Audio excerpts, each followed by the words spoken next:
Accents, I think, are some of my weakest, but I know they What? say... Yeah. Hey. Only I can say that, okay? Okay, I've earned the right to say that about myself. I was shocked. It takes a long time. I think my old accent coach was saying something like 90 days of practice is the bare minimum. Like 90 days in a row is the bare minimum for it to become like organically sit in your mouth. Well, I should probably look up the year that this movie came out. A 2018 Oscar-winning movie. The lead actor in this movie spent 6 months with a dialect coach working on his voice for the film. Yep. Entirely inspired by another actor. So they used another actor's legitimate voice as the inspiration for the accent they were going to do in this movie. Yeah. That other actor got cast in the movie as their brother. What? Yeah, which this main actor has said the biggest relief when they got the call that this other actor had joined the project, because if they'd put somebody else in as his brother, he feared that he would have had to have learned a whole new dialect because it was so inspired by this other actor. Will telling me the accent give it away? The voice that inspired it is very low and like kind of old Western. They got a bushy mustache and a real low drawl kind of voice like this. Low drawl voice. Oh, very bushy low. mustache. 2018 Oscar winners. Dude, I'm coming up empty, man. If it helps, I haven't seen this movie. You haven't seen this movie? No. That's a few movies. It's almost like you're stuck in the shallows at the moment. Stuck in the shallows. Anyway, that's probably enough of a clue. If you don't know it now, you're never going to know it. I got nothing. You got nothing. 2018 Oscar winners. That's the part that's killing me. 2018 Oscar winners. You don't always know everything, Murray. Just like we never know what's going to come up next on this episode of Scripty Business. I really tripped through that one. Are you ready? Oh my god, yes. We're back, baby! Yeah, hell yeah. Put it on a t-shirt. It's going to be the best show of your life. You said the thing! Je ne sais quoi. Spoiler apology. Can I add something stupid? We don't have time! Crisscross applesauce. Backpedal! Take me on a journey. Put it on a fucking t-shirt. That does not bode well for the start of this episode. Oh god, I'm definitely coming back in with you saying that. Scripty Business! We're back for another week. I'm Welsh. And That's I am Murray. Having an existential crisis. I'm sweating. We're about to take 3 random words and give ourselves half an hour to shit talk our way through some type of a movie. After we make a log line from said words and then activate our Wheel of Doom to give us a copyright pending curve boil. Boil? I don't know, I'm just trying out new things now. It's actually set in the Brooklyn Nine-Nine universe. Yeah, I'm gonna say it wrong no matter what, so I may as well lean into it. A twist element that's gonna be added on top of our log line for us to scramble with. After half an hour, we'll have 10 minutes to tell you what this movie is, and we pray that it's something worth listening to at the end of the episode. Sometimes it is. 100% of the time, it works 60% of the time. Oh my god, that's a great way of looking at our show, I think. I think that's pretty astute. Are we the Sex Panther of podcasts? Sex Panther? I think we are. I've seen Anchorman, yeah? Yeah. Oh, have I seen Anchorman? You I don't offend know. me. You have not watched very Welsh movies, and you've been called out on it on the podcast before. So, we have a minute, Murray, with these 3 random words. Shit, yeah, Are you ready? Yeah. Yeah, sure. I don't have my pad, but I'm ready. I'm so ready. That's excellent. You need it every episode. You forget it every episode. I'm starting the timer. Shoe, star, and fence. Shoe, star, and fence. Shoe, star, fence. Okay. Yep, I've got it. Boy with striped pajamas. Are we doing that? No, I've got it. Here's the log line. The log line is, I'm so sorry to do this to you, but it is about a cat burglar who breaks in to a famous director's house in order to steal Elvis Presley's famous blue suede shoes. Oh my god! You're welcome. Yes! I love this so much. I don't even know what to say. Really? We're doing this? Sick. Yep. Okay, cat I've already said it. It's it's a cat burglar breaking into a famous director's house to steal Elvis Presley's blue suede shoes. Which I can't remember if that's a real thing or not. I'm wondering, we'll look it up after the episode if that's actually like a museum piece. Is there a pair of shoes somewhere? Surely, right? Yeah, well, I think his blue suede shoes are like really famous. I mean, it was a song, so I know that much about it. Cool. Wow, you just got that out like a shot, my friend. That is amazing. All right, we're going to spin our Wheel of Doom.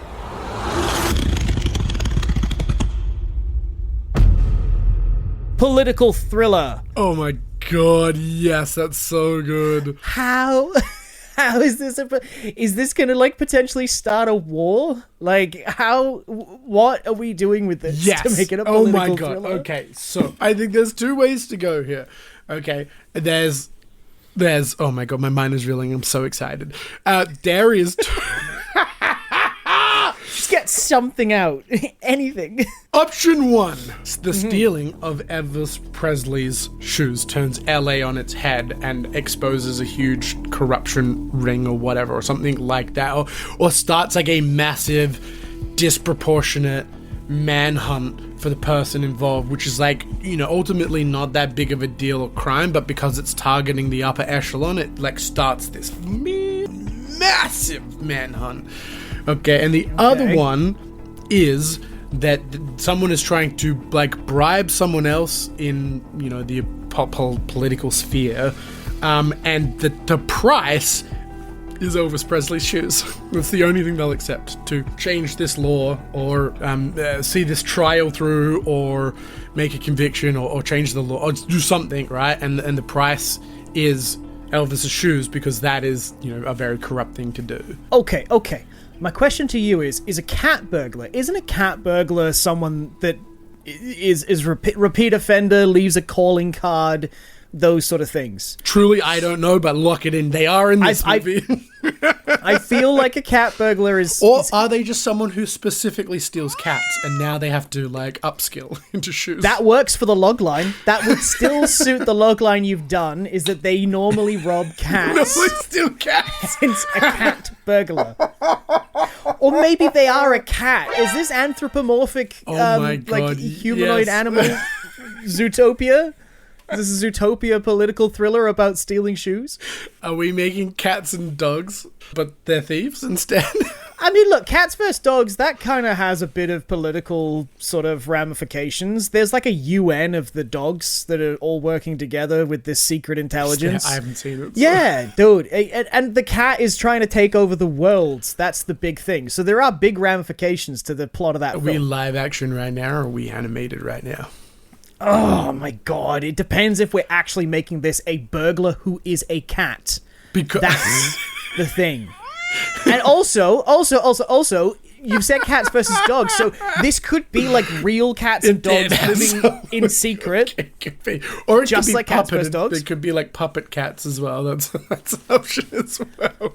I've said this on the show before. Cats versus dogs does use puppets, a mixture of right. real animals, puppets, and CG. Okay, I've got it. It's like Jurassic Park. It's animatronics. So I think we build a fully animatronic robot cat. But it's like Jaws, it just doesn't work, so we never actually show the cat. It's just all shadows.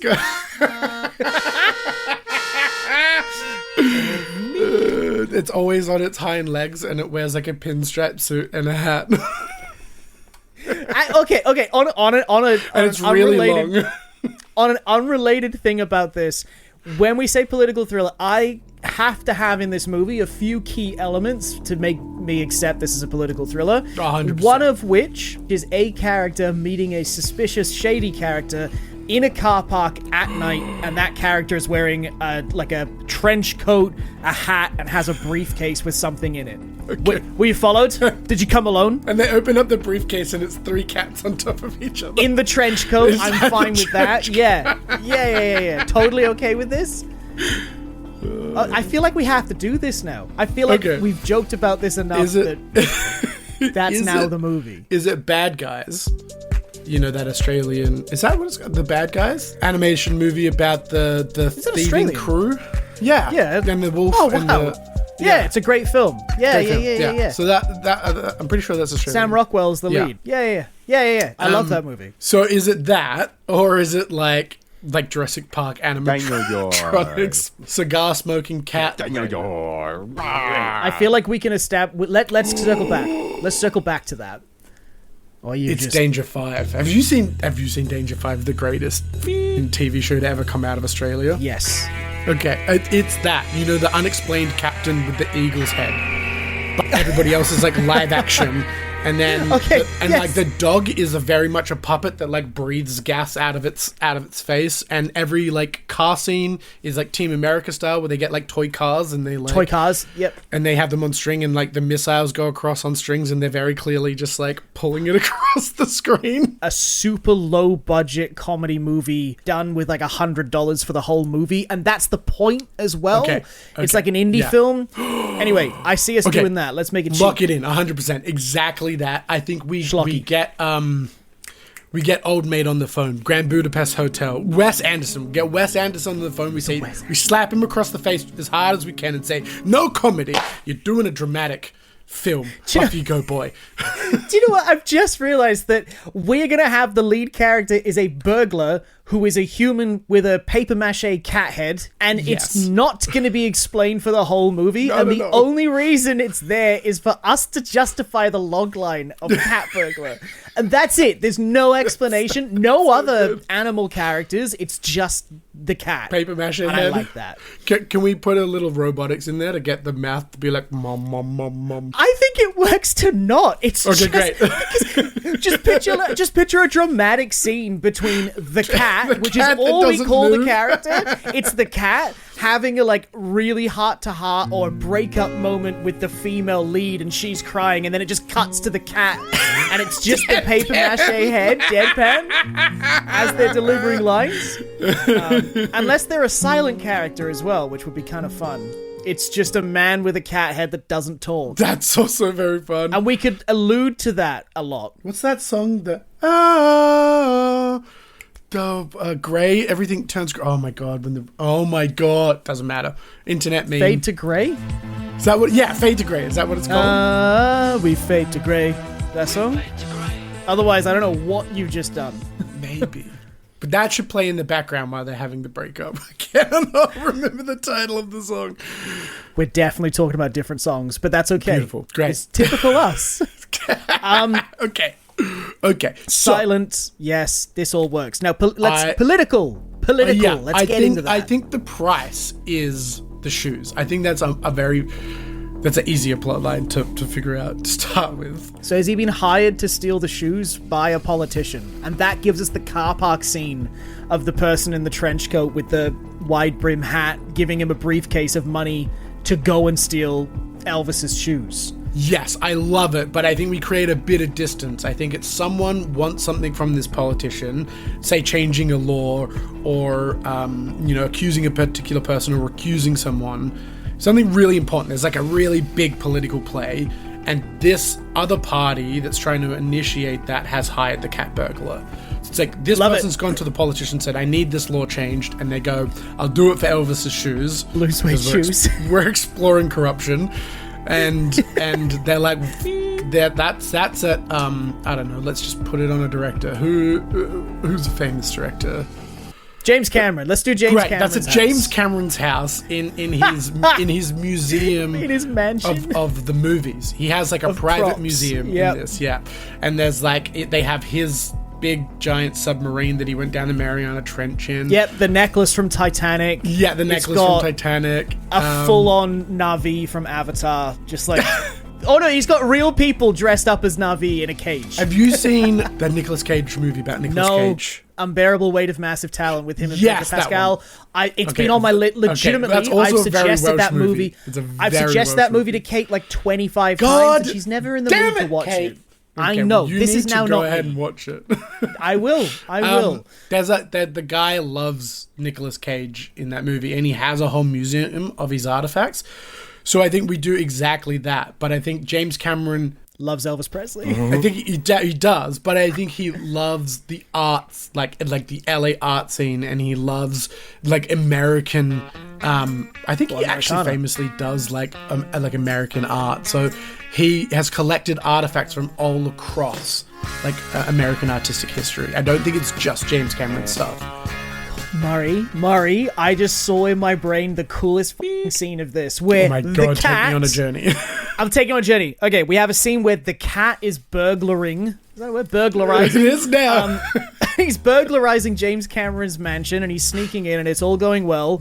And then as he lifts the blue suede shoes off their podium, it almost triggers a silent alarm. And what is something that people can have on their property to dissuade intruders and thieves and criminals? Murray, what's something that people can have? Guns. Guard dogs. So when he sets off this alarm, That's much better. we have My like guard gun. we have 4 or 5 people drop in from the shadows, like this, but they've got paper mache dog heads on. Oh, okay. So we're bringing in the other animals. I love it. Let's do it. Just because it's funny. I think it's great. He has I think guard it's dogs in the fantastic. house. And they can mention that in the setup, you know, like, oh, he's got alarms here. There's a key card access, and don't forget the guard dogs. And then the cat just turns and looks at the camera, and then the guy that's giving the information will be like, of course, I forgot. You know how to handle them. Like, I think that the cat should talk. They should be almost like we remove the lines of dialogue, so there are things said, but you don't need to know what he says. I think that'll be really fun. Yeah, and we can allude to that. Like, oh, you have such a way with words, cat. Yeah, we 100% lean into the silent protagonist trope of video games, where the conversation happens around them, and they are just this stoic thing. Do we have subtitles for the cat then, or no? Do we just remove any that's communication really from funny the too. cat? Oh my god, that's really funny too. Yes, we do. We have subtitles for the cat, but nothing moves and no dialogue plays. Nah. Yeah, correct. It's just like a still image almost. Okay, so I think the guard dogs descend down, and they're like, open up their coat, and inside they have like all these like thieves tools and stuff, and they just like pull out this like packet of ham and just like ninja throwing stars throw it around the room, and the dogs all scatter. What? Okay, that is Or absolutely bones. gold. That is absolutely out gold. bones. Because he knows how to deal with the dogs. The alternative is we have an extended fight sequence where they're using artifacts from movie and music Americana. So they use like Jimi Hendrix's guitar like to fight with, or the samurai sword from Kill Bill, like bits, piece of iconic media. I think that could be a hilarious scene. I think then this is the one and only fight scene in this movie, or maybe there's some towards the end. But we gotta really hold on to the political thriller. So this is a kind of like spy film, crisscross applesauce, double cross on a triple cross. How many crosses can we get? Captain America: The Winter Soldier is considered like a political thriller of some kind, or political espionage. Yeah. How far have we fallen as a society? I need you to rewatch that and look at it objectively and tell me that's not a political film, because it really is. That's what the whole crux of the movie is. It has political undertones, but don't you dare sell that to me as a political thriller. That is an action film, full stop. Nah, I just did. It is to me. That's what makes them MCU so great. Out of here. Get out of here. Anyway. Hey, take that idea. Get the out of here, boy. You're not welcome in my club anymore. Those accents, as you mentioned before. Incredible, aren't they? On point. Oi, laddie, you take that idea. You piss off now. You can play the cat. I think you're made for that role. Yes, because of the voice work. No voice, no face. Incredible. It's all just physical. It's just me doing this the whole time. That's how you get your Oscar in your life, is by playing a character that's completely silent and you don't see your face. Incredible. That's great. I'll be like an MCU character. That's how they work, right? Yeah, pretty much. Okay. So, is this movie being told from the point of view of the cat, then? Is that who we're following throughout this? No, I think the cat is but a pawn. I think this might be one of these like multiple perspective stories again. You know, like almost told in. Do you know what it is? It's Pulp Fiction. That's what it is. Vignettes, little vignettes that crisscross into each other and kind of tell out the the day or the week of this event and the ramifications of because then we can follow like why the shoes were stolen, where they ended up, how that, like, you know, the missing shoes led to this other event, which led to this other event, or whatever. We can kind of do a Pulp Fiction, and we can show why a centralized event kind of shatters everything around it. I love it. Two votes. Two votes, ideas from me while we're at the halfway point of our shit at the wall time. Can the politician that wants the blue suede shoes have Elvis hair? Oh, he models himself after Elvis. That's great. So he's got the hair. I think that'd be really fun. How that all ties in, I don't know. I'm just putting that out in the universe. Now, number 2, Murray, can we tell this movie in reverse order? Yes, I love it. So it's not scattershot. It literally starts at the end, and each vignette takes us a step back to how it got to that point. Oh, I really like it. Another idea I've had now then, if this politician is modeling himself after Elvis, can we have a scene with him dead so it looks like Elvis is dead? And then as the movie goes in reverse, you figure out that that's the politician? Yeah. All right, cool. Like face down in a swimming pool with the studded jacket on and the blue suede shoes. The white jacket? Yeah. Okay, I think I want to add in a little. I think there's a gangster that also wants the shoes. What do you want to add in, Murray? What's a little je ne sais quoi, a little spice. I want to add in a little bit of spice for your movie. That went weird. I went Russian at the end there. Yeah. I want to add in a little bit of spice for your movie. That was pretty good, actually. I'm kind of shocked. The face sold it. The face sold That's it. the Russians. That's what people don't know. When you're voice acting, it's all in the face and the hands. Mm-hmm. Same as ad reading, like the JetBlue holiday thing. She says that with the biggest shit-eating grin. Because you have to, because it changes the the tonality. sound. Exactly. Yeah. You know, you work in radio. I used to do a lot of ad reads. Yeah. Anyway, gangster. You said gangster? I think there's a gangster in there that also wants the shoes, and that's kind of where we get a bit of the intrigue and threat and political play. You know, because it's not just a politician who wants these shoes, but there's also a gangster who's invested on the other side. Like, everybody's kind of competing for this thing for different reasons. And I think the opening shot of the movie could potentially be on the shoes, come up to the gangster maybe. And then I just had this like image of him in a big like eagle head or something like that. And someone negotiating with him and just having a rat in a cage, and every now and then he just looks at the rat really hungrily. It just gets distracted. Okay, that raises an important point. So are the characters with the paper mache heads, are they actual animals or are they just paper mache heads? Because I feel like we lose a little bit if, like, actually on that note, the guard dogs chasing after the ham, I feel like that makes them too animal, where instead of just having a paper mache head on a human, they just are leaning it. They just are. Okay, we go more like ancient Egypt, like Horus, right? It's like a person with an eagle head. Is there a paper mache head in each vignette? Yes.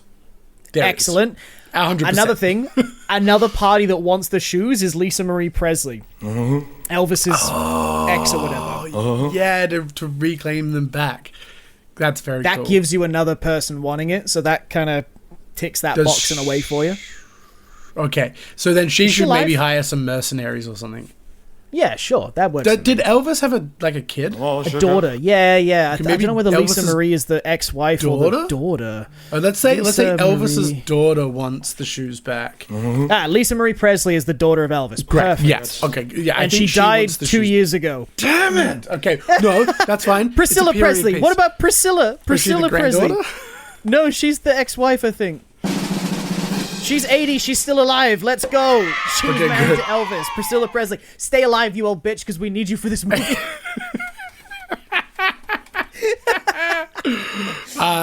Priscilla, if you're listening, I would like to personally apologize on behalf of Scripty Pistons.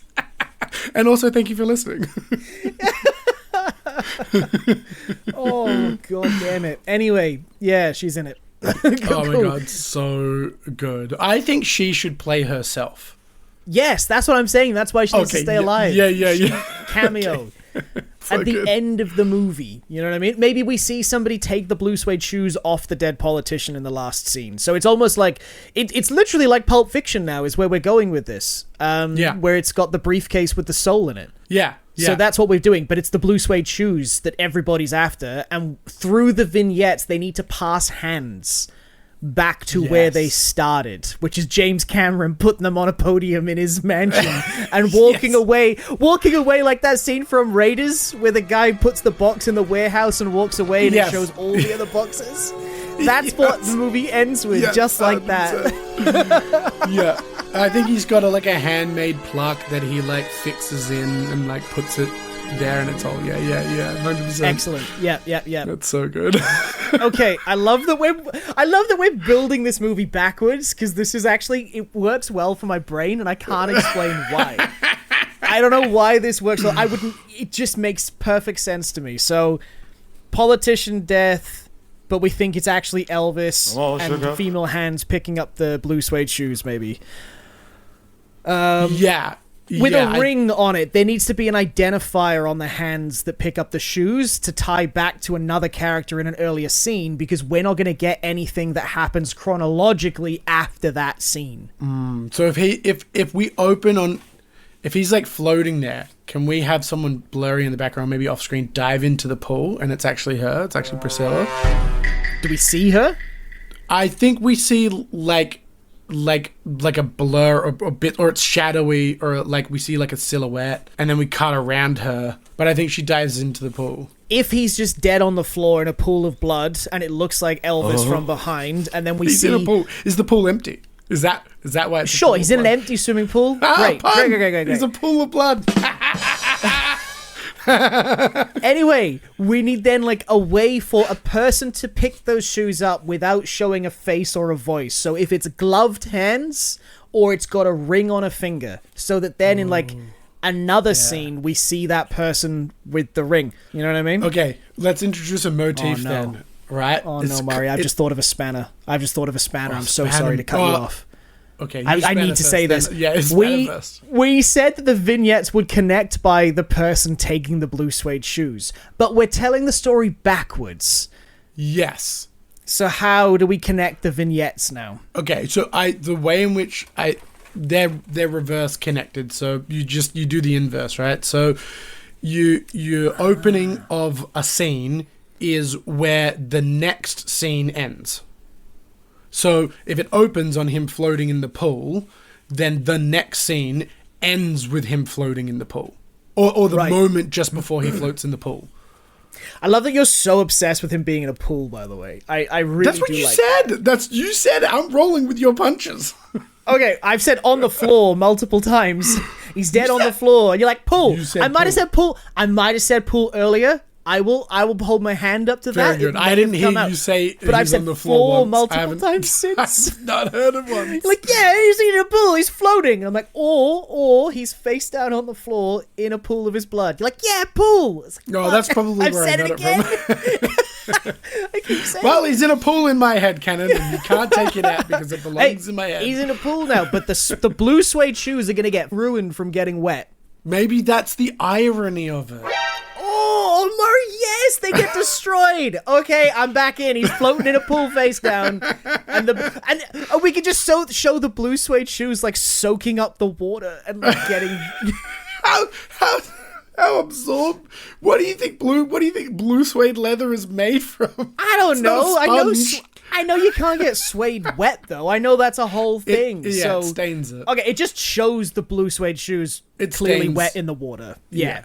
It stains. Yeah, okay. Yeah. And then they double in size, as you said, because they absorb all the water. It's my blue sponge shoes.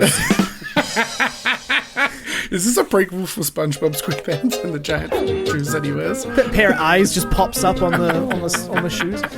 We have 5 minutes left to try and figure out some other ideas. So very good. 5 of these ones. What other iconic things do we want? If this is a political thriller, we need to have some confrontation. We need some politics somewhere. Thank you. Yeah, it needs to show Parliament or passing a bill or. I think so. I think exactly that. Okay, I think what the model is maybe then is this is a full-on spy movie maybe, but instead we tell it through the lens of gangsters and movie stars and stuff. So I think maybe then the ticket might be assassination, something like that. No, how do you bring shoes into that? Wait, what? No. What? Hang on, No, the no, logline is about the cat burglar stealing the blue suede shoes. Yeah. No, I'm talking about the political intrigue at the heart of the plot, which we may never actually see. I think it's just going to be bribery and, a darkness to the politicians. I don't think it needs to get too huge with this. It can literally just be he's a dirty politician, and then some of the characters involved in the vignettes are they've also bribed the politician to get away with certain things or to do their business without the eyes of the law on them. He can be the mayor for all we know. That's a politician. That works. Yes, but it needs to be centralized around, you know what I mean? Centralized around that. Let's just pin it to something. There's a particular law that's trying to be changed that will actually benefit the people, but the only motivator for this mayor to change the law is the blue suede shoes. Okay, sure. As the ticket price. So another political party has hired the cat burglar to get them so that they can bribe, or the gangster? It would be like a business owner, or it would be like a generic civilian, someone removed who wants this law to go through, right? And has approached the politician and said, do your job, change it, be someone of the people. And they've gone, no, I'm not changing this law. And they're like, what will it take? And they're like, give me Elvis Presley's shoes. And it's like, okay. This should be, you mentioned it before, this is like LA and actors and stuff like that. So we've got James Cameron, we've got Priscilla Presley. I think that this should be another celebrity actor, musician that approaches the mayor to do this change to protect copyright or royalties or something like that. So it's real. Yeah. It's not helping the people. It's helping the entertainers. Yeah.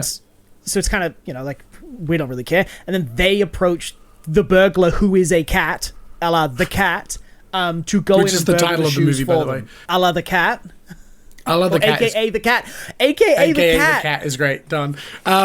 I love it. Yes. I was thinking like a humanitarian actor for a like someone like Aston Kutcher, right, who's done like tons of work on dark web crimes, right? Sure. Created so it could be someone like that, or like someone who's proactive, like Joseph Gordon-Levitt is pretty like politically involved. Emma Watson. Insert actor here. Insert actor here. We don't even have an actor. It's just like it's a film camera head, paper mache, just to represent big media. Okay. I think if it's AKA the cat, I think that the action scene of the cat burglaring the shoes is the second to last scene. I think that the minute James Cameron puts them down at the end, the cat burglar is already there. Yeah. And then that means that all through the movie in the vignettes, they can keep referring and mentioning the cat. Like, there was this guy that got it, the burglar, aka and then we the cat. reveal it, at the end. I think maybe the cat is an invisible force in all of the vignettes. Like, somehow they affect different parts of the story, because they would be chasing back after the shoes. So maybe they're the reason why things go wrong, but we never see the cat. Could be chasing after the shoes. Maybe they're the ones that kill the politician at the end as well, then. But we can't. But I think you're right. We never show the cat throughout the whole movie until the end. But they're like an invisible force in the shadows. So like if a gunshot comes out of the shadows, it's the cat. If the wheels pop, it's the cat. Yep. And that's the shadowy figure from the death of the politician scene at the end as well. Yeah, great. Is the cat retrieving? It's the cat. Retrieving the blue suede shoes. Yeah. So he doesn't die in a pool and they don't get ruined now. We see a hand with a ring take the shoes back, and that's how it ends. And then we see the hand on the cat at the end of the movie. And that's how it all comes in. Yes. But the pool scene is the second scene. I think we still have the opening scene with Priscilla. So just maybe like a figure hands putting them down, and Priscilla kind of looking up at the camera being like, thank you, dear. Then we go back. Yeah. 10 minutes to make this work. So starting from that, we've got Priscilla getting the shoes. Yeah. Does Priscilla approach the cat then at the end of the movie? Is it Priscilla that does this? That wants the shoes from the cat?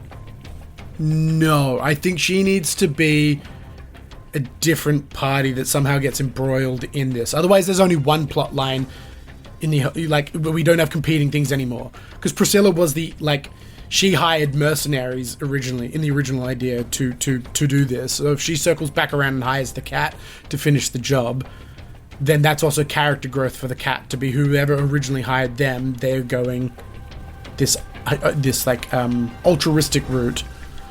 I trust you because I don't understand it. So talk me through. So the opening scene is Priscilla getting presented the shoes by a hand with a ring on it. That's all we see. We don't see with the a cat ring. Oh, I love it. Yep. Okay, great. Then we have the scene of... I guess then we'd have to have the scene of the politician being killed. Yes. Okay, great. Yeah. And that... Maybe we can start this political sort of thriller part here then, where he's on the phone and he's like looking out the windows and shit like he knows someone's after him. Yes. He's like, pass the bill! I told you pass the bill! We don't have time! Get it through now! And then hangs up, pours himself like a glass of scotch, and then checks his emails. There's just one email from an unknown person that just says change the bill. No, it's just an email from an unknown person. It just says meow. Or the email is blank and it comes up in subtitles. Oh my god, that's so good. Yeah.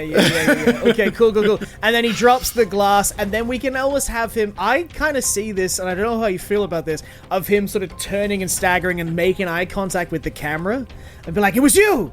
Oh! And have this, like, one-sided dialogue from first person, heavy... definitely. Yeah. And then he dies. And then what then? Then we go to... I think mercenaries trying... Okay, we go to a bunch of mercenaries. Outside the politician's house. Outside the politician's house, delivering the shoes. Yeah, delivering the shoes to the politician, because we got to get the politician. We got to get the shoes to the politician. True. Right? So the mercenaries drop off the shoes, which was all part of the cat's plan. And I think as they're walking up the driveway, a black cat, like an actual physical live living cat, runs past as a like subtle Oh my god! Yes, it's always a black cat, because isn't there a thing about like bad luck if a black cat if you cross a black path? cat? Yeah, correct. Yeah, that's, oh my god, and that's Mari, part of the that's movie. So good. Yeah. And then I think they like knock on the door, and the politicians all rattly, and they're like, "Sir," like they're like, "We have the thing," you know. And they're all these like this weirdo crew of mercenaries. Maybe they can be a bit eclectic. Like one's big muscle band, and we've got like, you know, a little bit of a techie guy or something. They're all wearing suits, though. They need to sort of fit. If they're dealing with the politician, they've got to visually appear like they're upstanding citizens. You know what I mean? Yeah, but I think there's some that like ear piercings, and one's got like a loose tie. Love it. They're ill-fitting suits. They're like, they're like, Mari, they're op shop. This, no. This could be another vignette. Is they're wearing ill-fitting suits because they have knocked out other people and put their suits on. Yes, because they're not the actual mercenary team.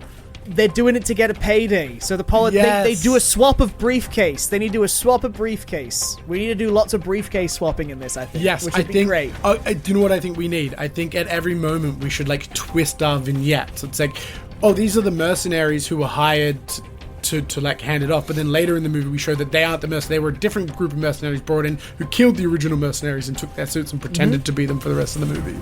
Love it. I'm so down with that. I think from there then we need to follow the mercenaries back a stage. Yes. So maybe we could almost have like a bit of a filler scene in this where they're eating at a diner, and there's like a news story playing about the bill that's going in to set up the world. I think they're talking about, I think these mercenaries are like, right, we've got the shoes, let's get to, that'll be our in to the politician, we're going to kill him. We're going to kill the politician. Right? Okay. Because they wanna stamp out the law. They've been hired by someone else to be like, do not let this law pass under any circumstances. So, what I think... Oh, no. We already know. Doesn't matter. No, this could work. This could work because then it's different mercenaries that we're watching in this scene. This could be the actual mercenaries that are going to kill the politician, and then at the end of that scene, they get taken out by our guys with piercings and shit. Perfect. Yes. Yes. Okay, great. Okay, that works. We're back in. Yes, great. And then before that is maybe... Okay, yeah, before that is the scene where Priscilla hires our eclectic weirdos to get the shoes. Okay. Sure. Yeah. I'm fine with that. All I was going to say is that we've got to have another scene now coming back to those original... they're like private security then, rather than mercenaries, you know? We need to tie them in a later scene as well. Yes. So Priscilla is hiring the mercenaries to get the shoes. The eclectic weirdos to get the shoes. Yeah. Well, I would call them mercenaries. Okay, mercenaries, yeah. There great. are mercenaries, yeah. Oh, no. No, we've got a scene with the mercenaries where they decide to betray Priscilla instead, because remember, they take the shoes to the politician instead. So this is the scene. Maybe it's another diner scene or something. Not a diner scene, but set somewhere. It's a conversation where they decide, Priscilla, we are... I've got it for you. I've got it for you. Yeah. Oh my god, Kit, please. Priscilla hires these eclectic mercenaries and offers them like $100,000 for the blue suede shoes, right? Yeah. And tells them where the private security is that are transporting the blue suede shoes. They tail them into the diner, and they effectively sit behind them in a way, and they overhear that when they drop the goods off, they're gonna make like $500K.